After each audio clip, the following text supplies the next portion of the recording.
जब आतंकवाद को अच्छे बुरे में नाप रही थी दुनिया, तब भारत ने जो किया वो आपको हैरान कर देगा। आतंकवाद पर भारत ने दुनिया को दे डाली सबसे बड़ी नसीहत। जो कोई नहीं कर पाया वो भारत ने किया। संयुक्त राष्ट्र की ही लगा दी क्लास।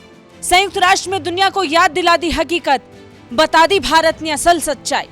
भारत वो देश है जो पूरी दुनिया को आतंकवाद पर एकमत होने को कहता है, जो हर उस देश को कड़ी फटकार लगाने से भी नहीं बचता जो आतंकवाद पर दोगली नीति अपनाते हैं। एक तरफा आतंक का विरोध करते हैं और दूसरी तरफ उसी आतंक का पोषण भी करते हैं।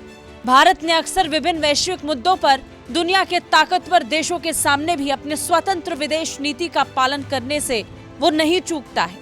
भारत वही करता है जो उसे भाता है। दुनिया के अन्य देशों की तरह वो किसी भी देश का पिछलग्गू नहीं है। यही बात भारत को दुनिया से अलग करती है और पूरे विश्व को अपनी उभरती ताकत का एहसास भी कराती है। ऐसा कई बार कई मंचों पर देखा गया। खासकर संयुक्त राष्ट्र में प्रधानमंत्री नरेंद्र मोदी के नेतृत्व में संयुक्त राष्ट्र सुरक्षा परिषद में एक प्रस्ताव को लेकर हुई वोटिंग में ये देखा गया।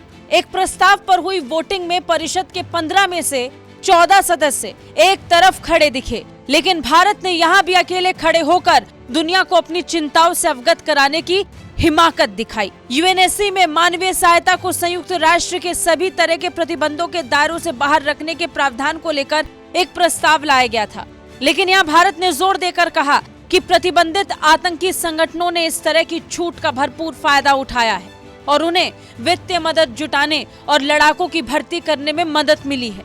इससे आतंकियों को सबसे बड़ा फायदा होता है, इसलिए भारत इसके पक्ष में कभी खड़ा नहीं हो सकता।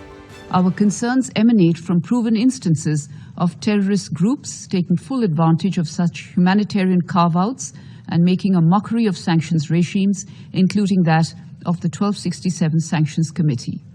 There have also been several cases of terrorist groups in our neighborhood, including those listed by this Council, reincarnating themselves as humanitarian organizations and civil society groups precisely to evade these sanctions.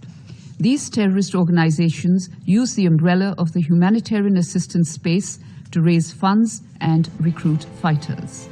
सिर्फ इतना नहीं, भारत ने संयुक्त राष्ट्र परिषद में कहा कि राजनीतिक सुविधा के आधार पर आतंकवादियों को बुरा या अच्छा के रूप में बांटने का काम तुरंत बंद होना चाहिए।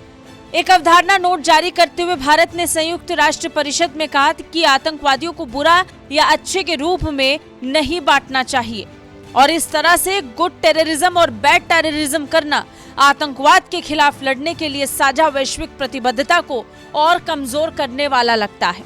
ब्यूरो रिपोर्ट, भारत तक।